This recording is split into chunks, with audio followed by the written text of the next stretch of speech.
Outer Banks this week presents The Other Side of Fishing with Captain Marty Brill, a time when the captain shares his deepest thoughts, gives fishing advice, and entertains guests. So here he is, Captain Marty.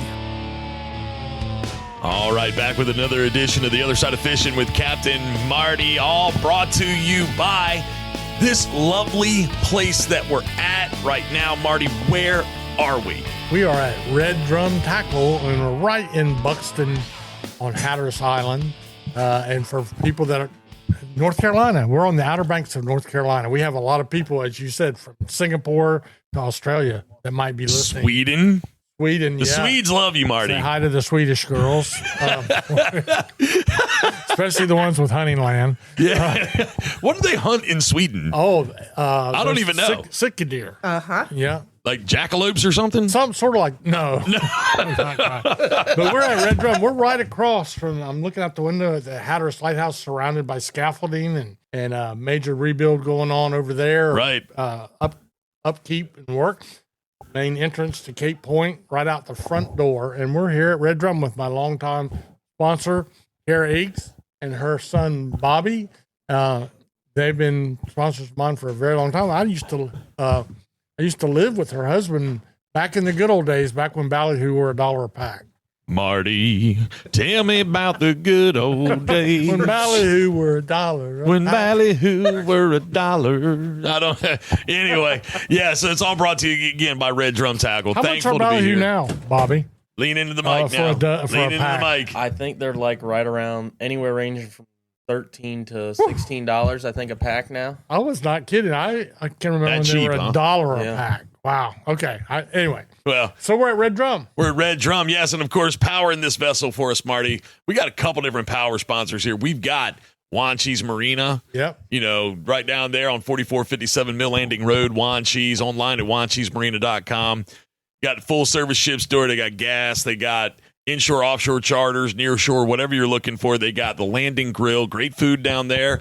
And they're actually the new hosts of the Dare Day celebration. Mm-hmm. Whereas, you know, it's moved locations from downtown Mania where it's been. They've picked it up down at Juan Cheese Marina. And of course, more details to come about that in the near future, because they're really grabbed that bull by the horns. But again, you can see everything they've got online at juancheesemarina.com. And of course, another power, you got to have that largest repower center in all of Northeast North Carolina. And we're talking about Radcliffe Marine, Marty. You know Ricky Radcliffe. Very well. In fact, I was just over there the other day, and the Belhaven community, near and dear to us, especially Fish Hooks Restaurant. Yes, love us some fish hooks. A good place to eat if you're ever in Belhaven. But yeah, Ricky Radcliffe, they do it all.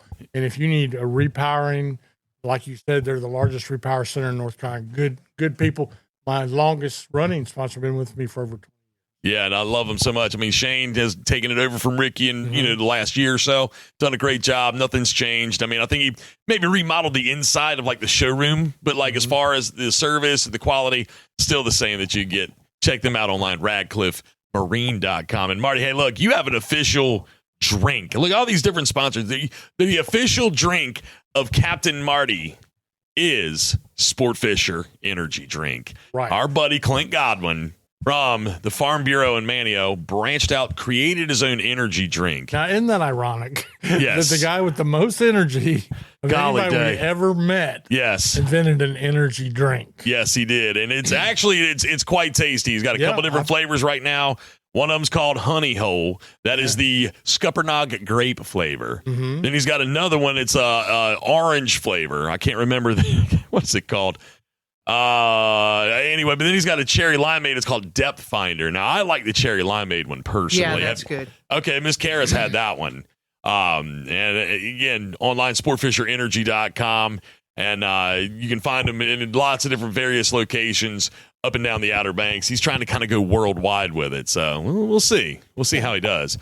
But all right, so again, let's bring this all back. We are at Red Drum Tackle right here in Buxton. And of course, if you're heading south, coming through Buxton, as soon as you get past Real Swirly, the ice cream shop next door, is really good ice cream, by the way. That's Cam Whitaker. That is Rom Whitaker's daughter-in-law has that, okay? And Mabel Hathaway. Mabel Hathaway, yes. Daughter of Chef Hathaway. Right. Yes. My old friend. You're right past that, and you can't really miss them. Beautiful building right here on the right as you're heading south. Got a big sign outside, Red Drum Tackle. And we got Miss Kara and Mr. Bobby right here. How the heck are you guys? We've been doing pretty Lean good. into it now. We got to lean into it. We've been doing pretty good recently. Business is finally picking up, so it's getting better. Excellent. I remember enough about the tackle business. When you say business is picking up, I feel that because I can remember when I had my tackle shop in the fall of the year. When I was a charter boat captain, I couldn't wait for the crowd to thin out. When I was in the tackle business, I was out there crying on the side of the road.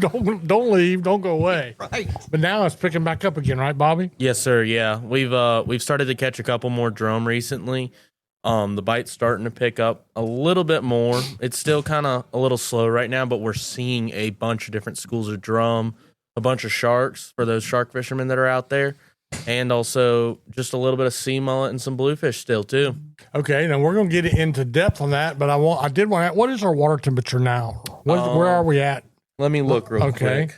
Like 80 degrees now, No, Marty. it ain't. Huh? No. I'm going to guess Not yet. mid 50s maybe, but I don't really know. But I know one thing: it's creeping up, and Kara, the bite is spread over all of the what do you call them? The beach. The ramps. Right. Yeah. And you know where I'm from in Daytona Beach, they call them approaches, but here they're called ramps. Okay. Okay. Approaches. Yeah, the approach to the beach. The approach to the beach. Right. Anyway, go ahead. Okay. So down at Ramp 55, Bobby, right? They had the best bite, from the boats, down at the inlet, and then it happened on the beach. So like our fishing has been kind of slowly picking up with it. It's our water temperatures are sitting anywhere from about 62 to 68 ranging. Oh wow. Okay. So So it's picking up. It's very constantly changing with us. But as we're starting to see those water temperatures push up more, the further the temperature of the water. How am I saying this? The further the water temperature comes up towards us, the more fish we're seeing. So with that, the water temperature right around the point is constantly changing right now. So that kind of is pushing those drum back off. They're saying about 700-800 yards off the beach instead of coming right up to it. But I know late at night, there's been a couple people that are staying out there, and they've been saying it's real good. Menhaden, they're coming to the beach, and the drum are coming up with them. So That's pretty excellent. Mm-hmm. That's really good. That's So- hot stuff. So I know the beach turns right here, but on the northern beach, a southwest wind makes the water cold along the beach. Yes, that sir. What does it do from Cape Point south? Is it the opposite of that? Or? no, it can do the same thing. Same thing. So it kind of pushes. So our northern current and the Gulf Stream kind of meet right at the point. Okay. So it kind of just sways back and forth, whether it goes north or south a little bit. And depending on how far it pushes south or north, it can kind of affect where that water temperature sits. And it can jump. I mean, I remember one time, I think it was 2 weeks ago, the south side of the point was like sitting in that 62 to 65 range. And the north side was like mid 50s. Just, a couple 100 yards difference. Wow. Okay. That's awesome. I mean, that's all good stuff. I want to ask you something. We kind of talked about this before we cut the mics on. It's something that I saw a video of. Gentleman on a jet ski. What was his name? Mr. Brett Barley. Yes, sir. Yeah. Talk to me. I saw something like it looked like some sort of feeding frenzy was going on. What Yeah. was that? So we've had a lot of big schools of menhaden that are in the ocean recently. And there was a couple days where I ran out there in my boat and there was 2 or 3 different schools that were like an acre in size. Holy smokes. So with that, the drum and the sharks are feeding at the same time. And then also some of the sharks are feeding on the drum. So that can affect us a little bit. Well, it was it was interesting to watch. It was a little bit of very video much that I so. saw. It was interesting to watch. It was just like something out of a movie in a lot of ways, you know. And Like a scene from Jaws. yeah, almost. So I've noticed Kara and I were talking. She gave me this really nice map to help me better understand all these ramps along the beaches. But the bite, there have been some action at almost every ramp, correct? Yes, sir. I mean, I know it's not every day consistent, but they're all the way up to Oregon. I have not heard of any north of Oregon Inlet yet. Maybe you have. I have not. Okay. The furthest north I've heard of really anything happening was at Rodanthe Pier. Yes. They had caught some slot size drum and some yearling, which is that like anywhere from 27 to 35 is what we can kind of consider, or up to 40. But even a couple stripers in the mix. We did hear of a couple of those. That sounds heavenly. Yeah. When you mention striper, aka ocean rock, aka rockfish of any sort, that's my filet mignon of the So sea. in the ocean, can you keep a striper right now or no? I don't even know. I am not 100% on it. I haven't looked at the regulation recently, but the last time I looked at it, you couldn't. But I just had one of my coworkers mention something to me that it might be open now. Do you know what they call if you catch a striped bass out of season? You know what they call that? What? Jailhouse rock. Oldie but a goodie. Oh, Lord. I've never heard Marty tell that one before. So from what I am seeing of is the striped bass is open. I think it's a very small area for keeping them, but Okay. I think it's like a 3-inch gap. I think it's like a 27 to a 30 or 30. Oh, wow. Okay, so yeah, it's a tight window. Mm-hmm. That's Yes, a sir. tight slot, I guess we'll call it. I don't know. But wow, okay. I mean, I know they're not open in the sound except for like the Albemarle sound. That's closed now too. Is that closed now too? See, I mean, I figure. Yeah, they're all. You think they're going to Jailhouse rock. reopen it, Marty, for like in the sound and any at all? Do you think that you see any projections? You hear any I rumblings, hesitate grumblings? to comment on that. Then don't. But probably not in the Pamlico. So this is what I see for striped bass season in Hatteras, NC. It is Atlantic Ocean regulations generally allow 1 fish per person, daily limit 28 to 31 inches. Wow, very limited in the size. Very, Very limited. Well, But that's, if you have that's the some good fish information, stretcher though. machine that we used to sell on the radio, Yeah. that you can stretch an extra inch or two out of there if you put it in there and you just. You let me know how that goes over with marine fisheries. Well, I think they had That's some of what that. you I need to sell think here I in the saw tackle that shop. that machine. It was next to the Scent of Sea Mullet. Yeah, cologne. Those were some of the fun times we had in the radio. Oh, yeah, absolutely. Well, there's more fun times to have. We're going to take a quick break, Marty. When we come back, talk a little bit more fishing. We got a tournament coming up.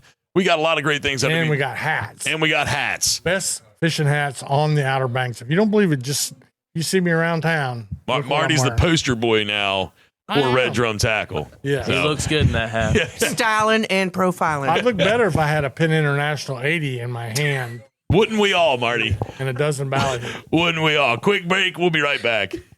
Set sail for an unforgettable Outer Banks adventure with Aficionado Charters. Perfect for families, beginners, and seasoned anglers alike, their experienced crew makes every trip fun and exciting. With top-tier fishing gear and advanced safety technology, you'll head offshore in search of incredible catches like tuna, mahi-mahi, sailfish, and the oh-so-coveted marlin. As one of the longest operating charter boats on the East Coast, they know where the fish are biting. Plan your next adventure today at aficionadocharters.com and get ready to reel in the fun.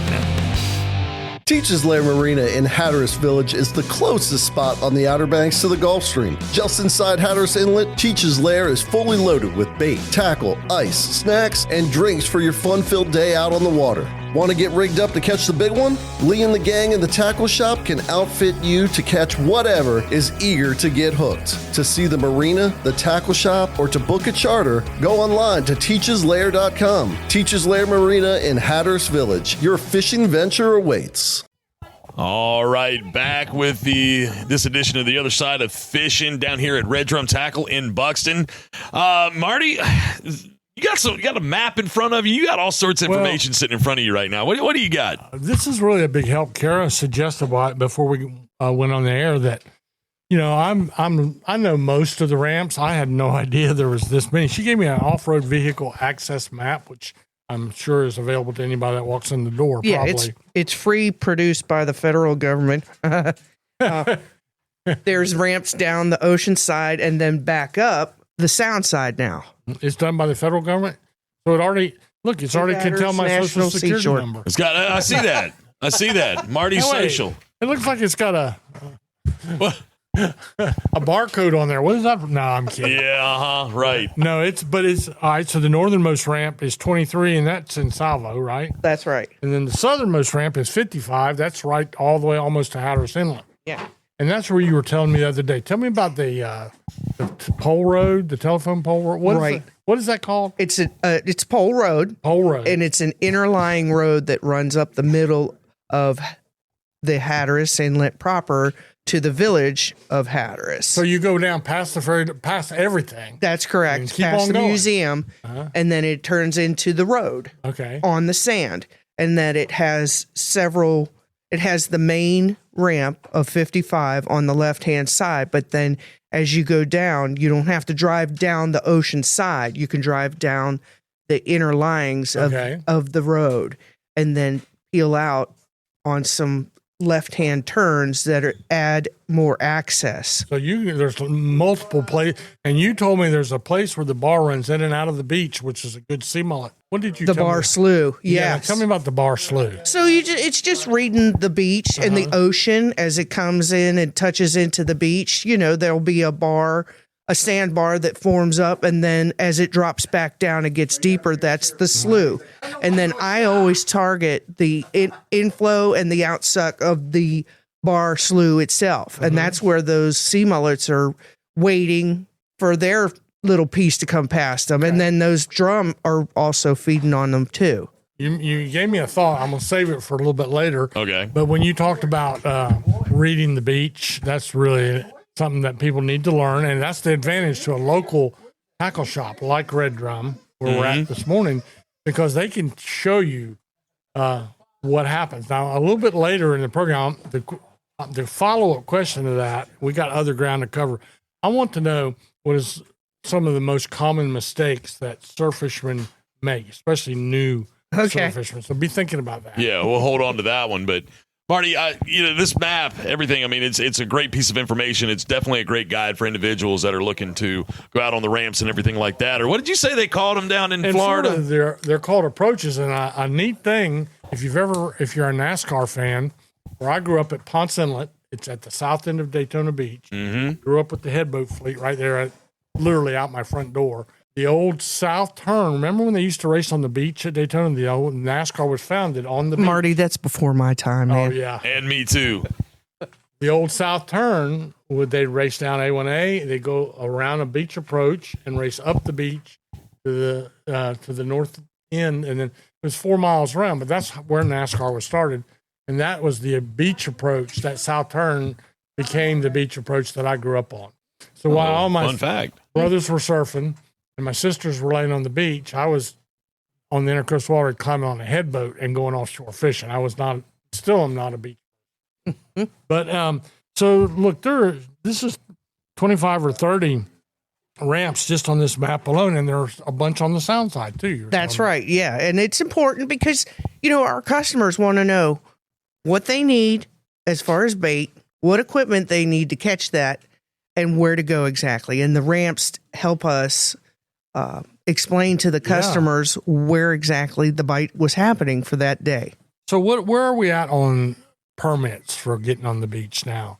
You could go online or you could call.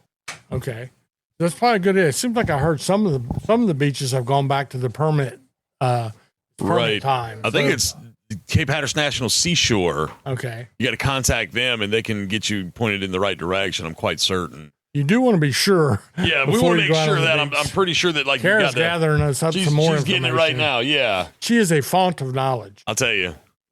Here, all right. Did you say a fault? A font. I thought you said a fault. I was like, you can't put her at fault for being I think smart. that means she Maybe has a lot fountain of knowledge. There you go. Fountain of knowledge. So it's recreation.gov, Okay. or there's a 1-800 number that you can call. It's 1-877-444-6777, 10 a.m. to midnight Eastern Standard And Time. what was the website again? www.recreation.gov. Okay. Recreation.gov. And if you get a ticket in the Cape Point area, tell them you know Kara. Tell them you know Marty. She Got knows it. people. Well, just make sure you have your registration in hand too, because they'll ask you for the VIN number and information, but they can either walk you through it over the telephone or you can do it yourself online. Okay, good to know. That is good to know. Well, Captain, what's this? Well, Kara wanted to talk more about the bite. Yes, tell me about the bite. We'll come back to that part. So Ocracoke seemed to have started with the bite, off the beach and then from the boats, and then it was coming up to Hatteras Inlet, and now it's just starting to trickle up this way. Like you all said, Brett Barley was on his jet ski, and he was seeing feeding drum, he was seeing feeding sharks, and just a feeding frenzy. Well, that migration is coming up through Buxton and Frisco. They were catching slot drum, 18 to 27, and then yearling, and now they're catching the big drum at night. Those bigger drum like to come in closer to the beach as the sun goes down and before the sun comes up. So they're coming up this way. Bobby said that they had them at Rodanthe Pier, and then the migration of the water, with the stripers. Like I said, we had 3 stripers reported on the Outer Banks last weekend.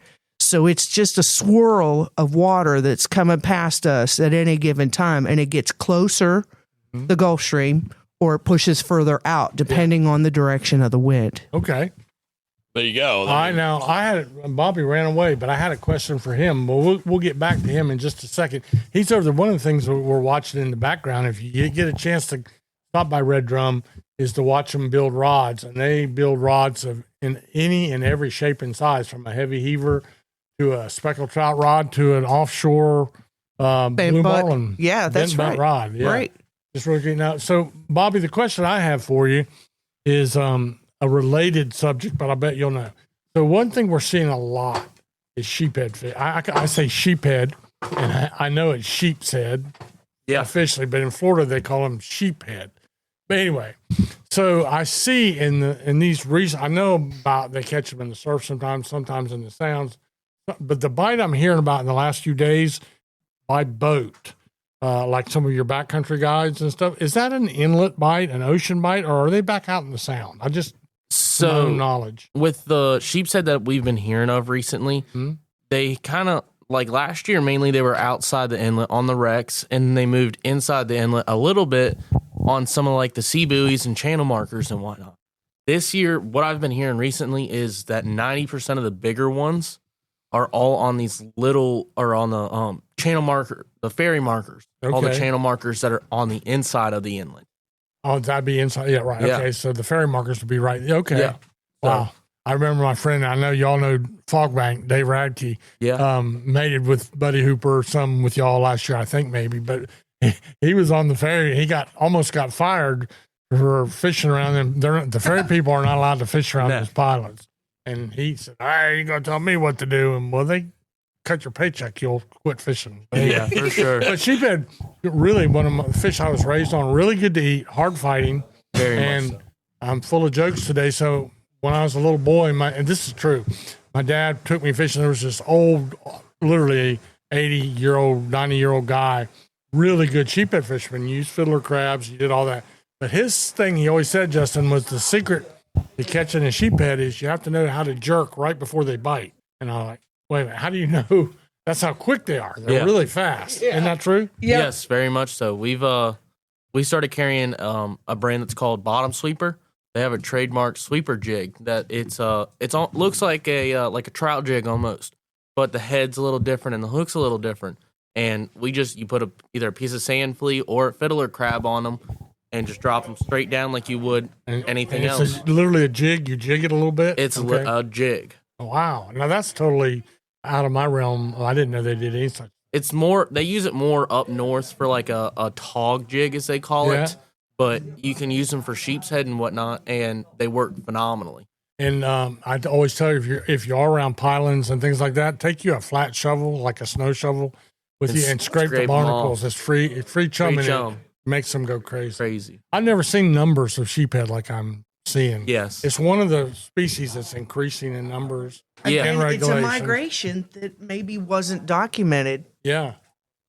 Good. Do you like them? They're good. Great to eat. Oh, phenomenal. We caught a decent amount of them last year when we first got our new boat that we have, and I had a bunch in the freezer for a long time, and it was so good no matter what time of the year it was. And they're in the porgy family, they're all porgies are great to eat. Yes, very much so. The flesh is just pure white, and it's one of the sweetest meat out there. Yeah. You know what the sweetest one is? The one I like, my very favorite fish is a triggerfish. Very triggerfish. Very much. You I don't know that I've cannot- ever had triggerfish. Oh, you can't beat. All they eat is shrimp Yeah, and crabs and oysters. That's you all they might eat. you might have to come back down to come and eat a triggerfish sandwich with us one day. You let me know, and I'll be here. Who I'm has a for real. triggerfish sandwich? A restaurant around here? Pop's Raw Bar has Pop's a very has a good triggerfish sandwich? a blackened triggerfish sandwich. Oh my gosh. That is will make you want to smack your mama. Okay. But don't do that because that ain't very Christian. Yeah, very okay. much. So. All right, quick break. We're going to jump in and do some more talking. We Got a tournament they're got a gonna tell us tournament about. coming up. We're going to be talking about a lot more right here at Red Drum Tackle here in Buxton. And Capt Marty's other side of fishing. We'll be right back. Hey y'all, Captain Marty here. And when I was looking for a top quality mower, I went to the best. And the best is A&W Sales in Pinetown. Now at A&W Sales, they carry top quality brands like the Bad Boy zero-turn mowers, of which I own one now for 15 years. American made, heavy duty machines built to handle anything from backyard touch-ups to commercial jobs. They've proudly sold and serviced Bad Boy mowers for over 15 years. How about if you're in need of a trailer? A&W Sales carries the full line of Big Tex trailers, the best-selling trailer brand in the entire nation. Visit them in-store or online at awsalesnc.com, where tough equipment meets trusted service. When lines are tight and the bite is on, you need fuel that keeps up with the action. Introducing Sport Fisher, the drink built for anglers and adventurers who never quit chasing the next big catch. With bold flavor and serious kick, Sport Fisher keeps you energized from the first cast to the last run offshore. Whether you're chasing tuna, marlin, largemouth bass, or just for a great day on the water, crack open a can and fuel the catch. Grab yours today and learn more at sportfisherenergy.com. Sport Fisher, because legends don't run out of energy. Red Drum Tackle in Buxton is the oldest complete tackle shop at Cape Hatteras. And being the closest tackle shop to Cape Point, Red Drum Tackle has been welcoming fishermen to Hatteras Island with a wide selection of bait and tackle, skilled custom rod builds, rod and reel repair, expert knowledge and information since 1974. Red Drum Tackle knows how, when, and where to fish. To acquire this fishing brain power, visit them online at reddrumtackle.com. Red Drum Tackle, the oldest complete tackle shop at Cape Hatteras and the closest to Cape Point in Buxton. All right, we're back with Captain Marty's other side of fishing right here in Buxton at Red Drum Tackle. And I'll tell you, we're in a beautiful location. It's a beautiful day. We're with beautiful people, Marty, are we not? We are. And it seems like Anybody that gives me 3 hats, they're always beautiful. Amen. You know how much I love these hats? Now, if you I want know a good, you do. Marty, you talk about these hats all the time. I feel Well, I like know, but every it's a time I turn around, soft I cotton love hat. my hat. I do love my hat. He'll be They're- in the middle of telling me like one of his stories, you know, got from fishing years a ago. And new, he'll just a new blue one, stop in the middle and a say, I love my hat. wine-colored one with a blue marlin on it. Wine? Yep. A wine colored. I was like, dang, Red Wine-colored. Drum Tackle wine? I Wow, that'd be a got one with a drum on it. Okay. They got a wide selection of hats, shirts, all kinds of clothing.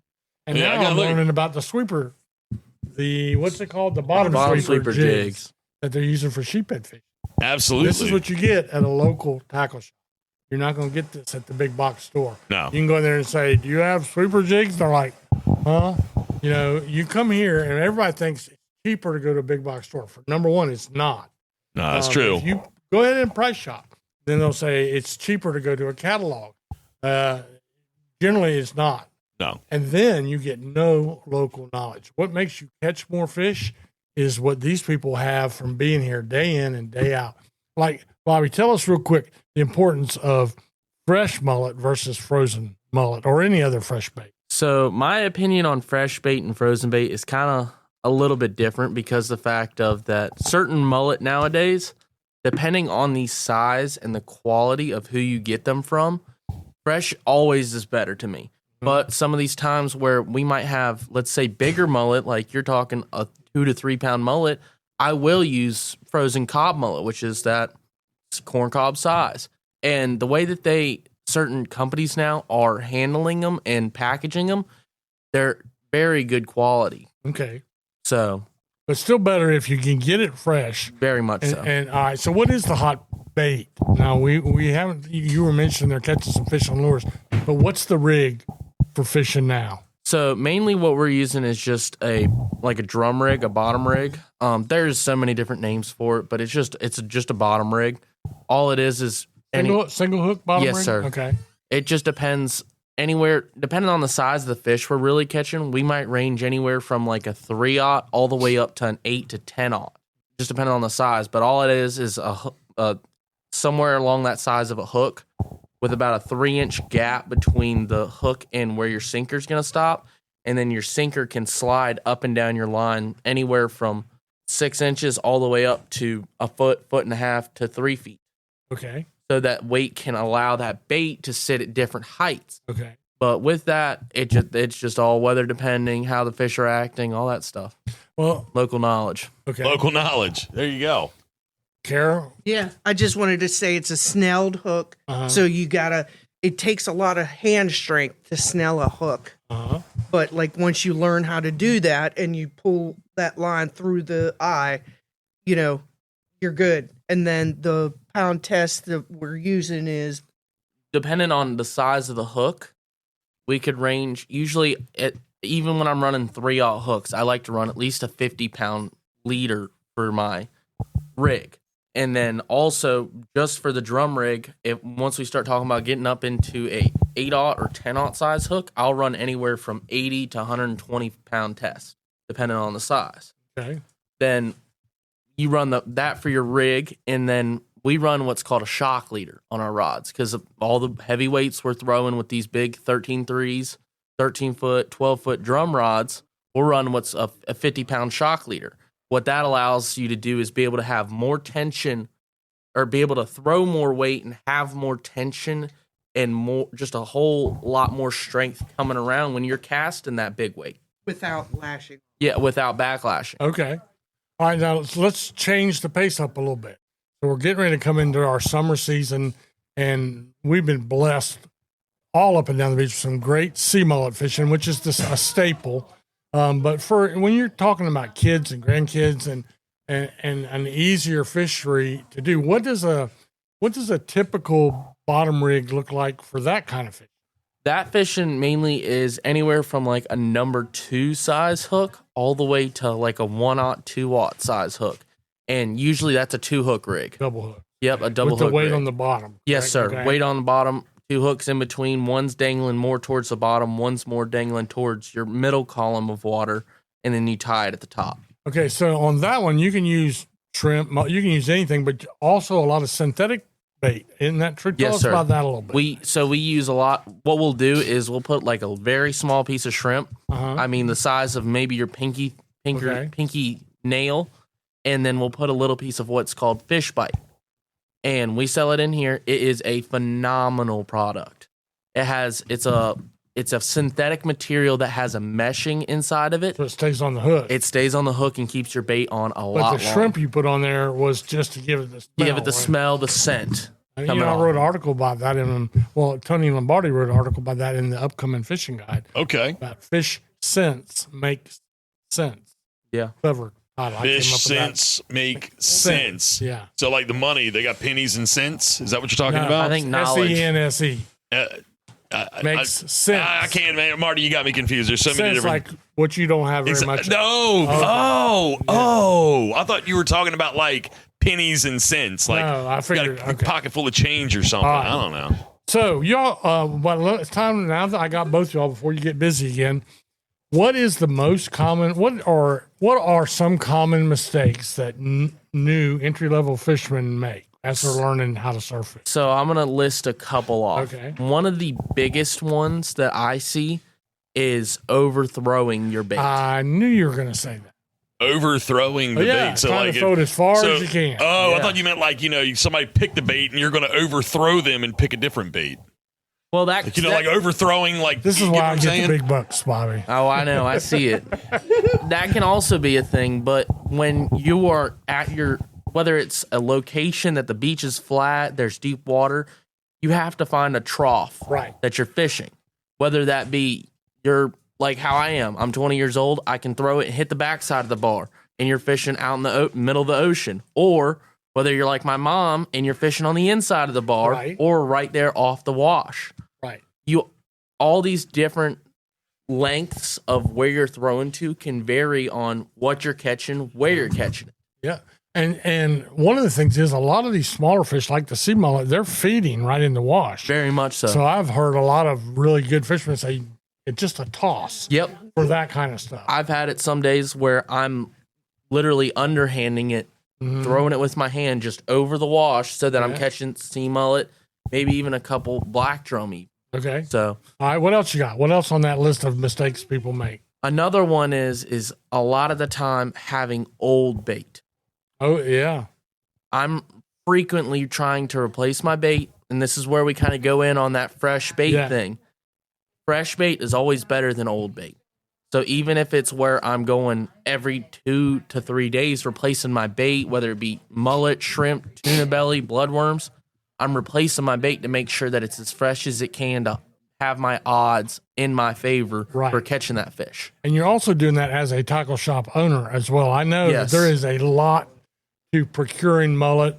Yep. There's favoritism. There's a little politics. You got to have a reliable source, and sometimes there's not enough to go to every tackle shop. Yes, very much so. So you got to look out, and they got to look out for you. Yeah, usually we try. I think 90% of the time we are the people that have bait if nobody else has bait. Yeah.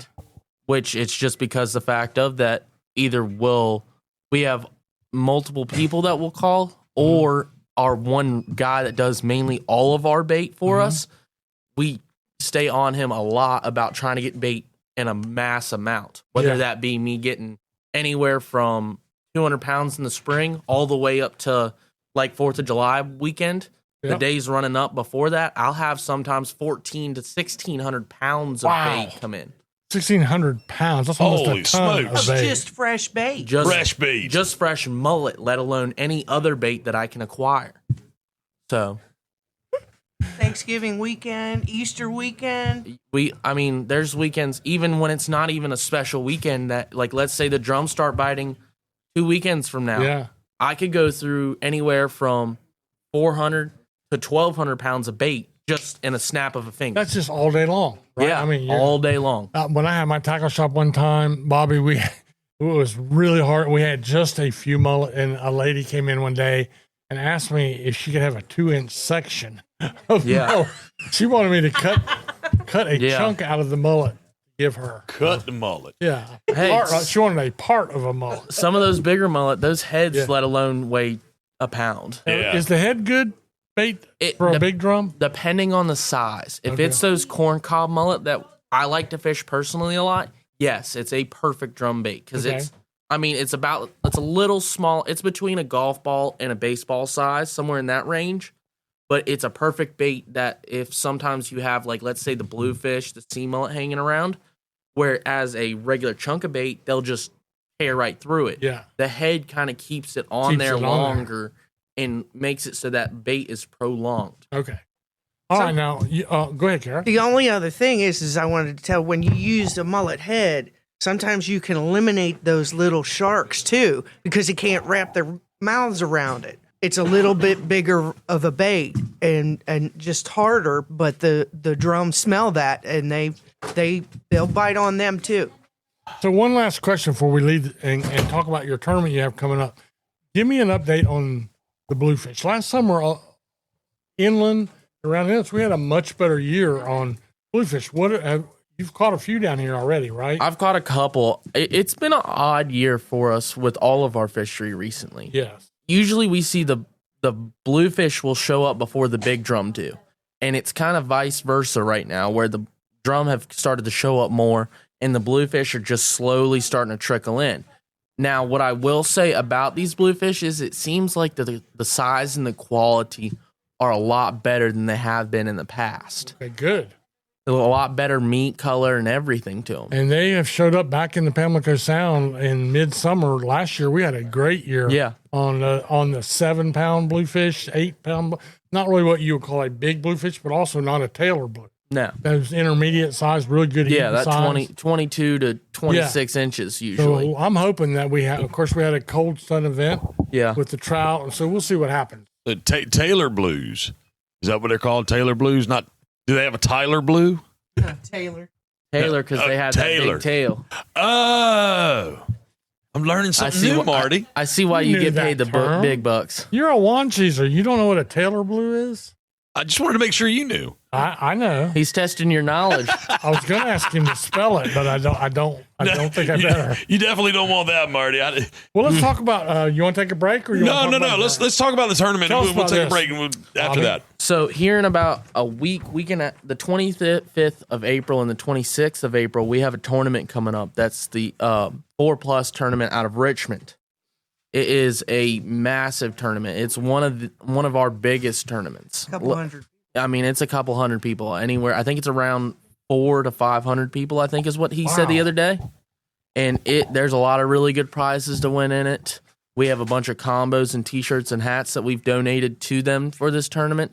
And we should have fresh bait so that all those fishermen that are here for that tournament can get their fresh bait, get all the hooks, weights, all their stuff they need so they can go catch and win this tournament. Did I read, was it a 24-hour tournament? It is. So it's a clock starts and 24 hours later it's over? Yes, sir. So you can fish year-round all day long, night and day. Okay.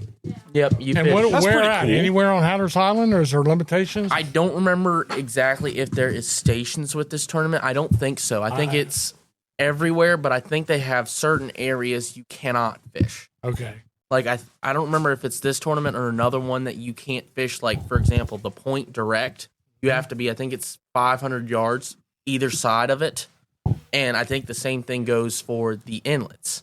I think it's this tournament. Let me look at the page. to make So sure. the fish are there? How do they score the stuff you have to release? Do they do it like the other surf fishing tournaments? How are they scored? by inch. So I mean, are there judges? Yes, there's I think there's Roman judges, and also there, depending on if you can keep the fish and whatnot. Okay. So They also bring their fish into the local tackle shops to be weighed and measured. For the ones you can keep. That's Yes. correct. And we must sign off on that slip of paper, and they must turn that slip of paper in. Okay. Boy, what a shot in the arm for Hatteras Island after a long winter. Yes. Have 400 people come here, stay in rooms, eat in Yep. restaurants. all of it. Great. It gets very busy. How do people, is it open to the public?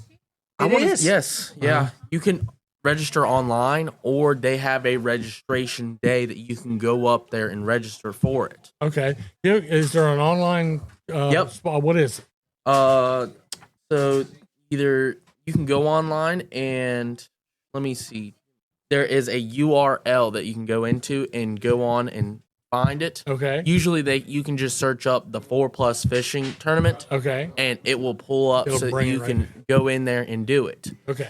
Yeah, we have the applications for them, Here in the tackle Yes. shop. Okay. and we also And have the date again is next weekend? Yep, it is April 25th and 26th. Okay. All right.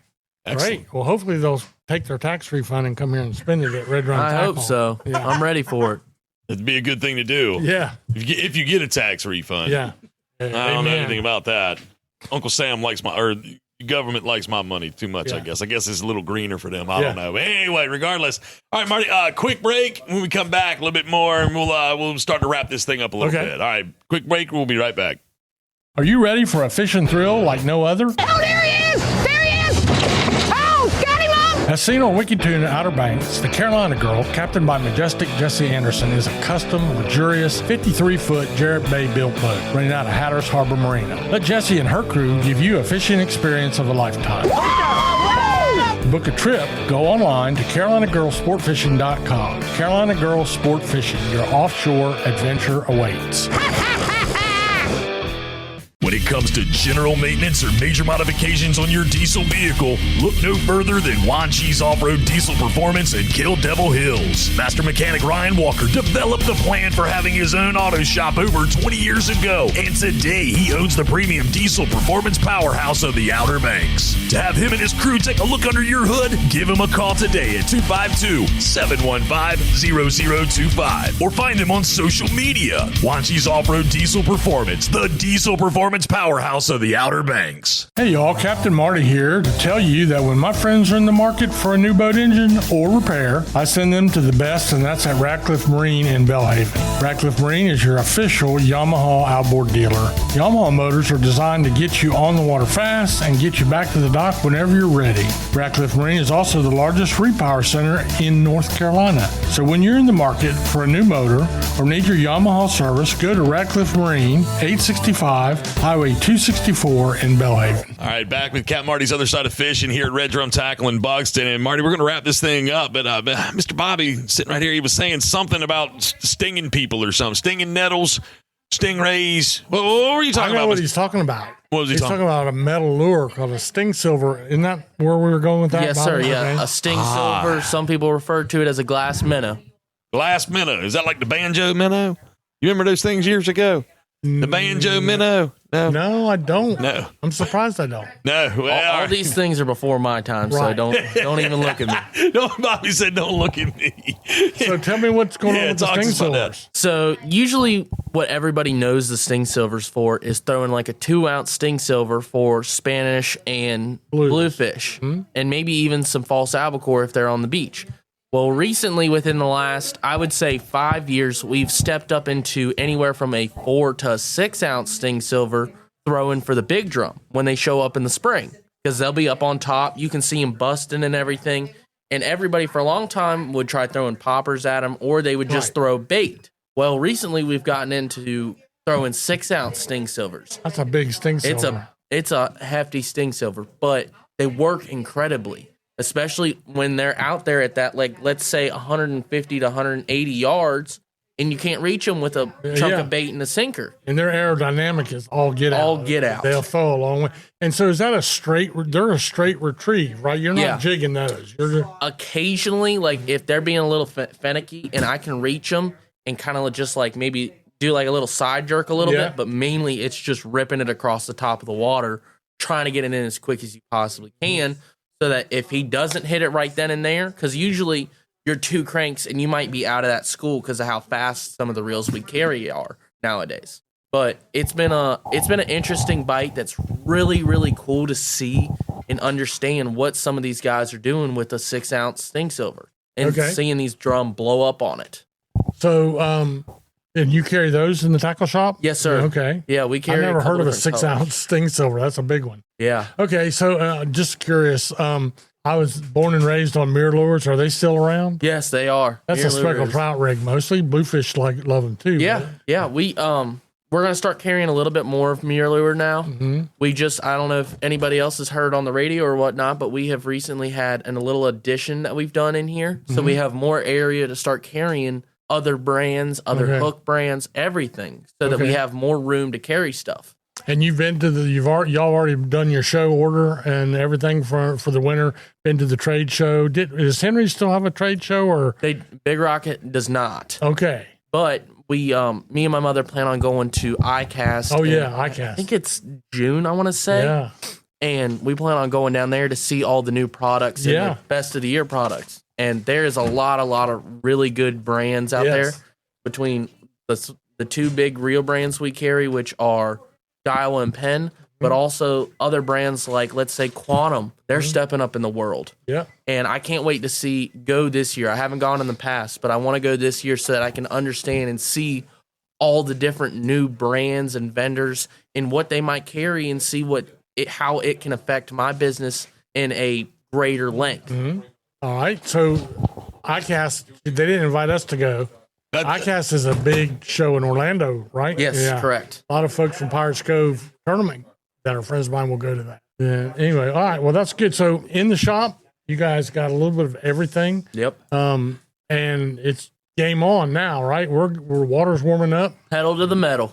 Well, yeah. How about and before we leave, Justin, let's end by talking about your custom rod business.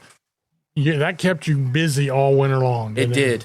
Yeah, it's always booming. I kind of stepped up and started taking a lot more custom rods than I have in the past, and it's been great. So do you have, which rod do you personally like to build probably they're all the same. But you have a favorite, a heavier duty, lighter duty? Which one do you like the best? I don't know. I build a lot of different rods, whether it be ranging for something that somebody is building so that it can throw maybe a little crappie jig in freshwater. Yeah. A 13-foot, 12-foot drum rod, all the way up to maybe even a bent butt 80, 130, international 130. So my favorite. For the bluefin tuna. And yes, stuff like that. very much so. My favorite to build probably is anywhere from our 13-3 green rods. Mm-hmm. I like building those a lot because there's so many different little things I can do or add to them personally. And seeing a customer come in here and they place an order over the phone and come pick it up, and they just are just incredibly thankful that I understand what I'm doing with it, and because they don't know what it might look like when they order it, but when they pick it up, it's just what they wanted. And they want 3 more. Yeah, now they want 3 more. Yeah. So.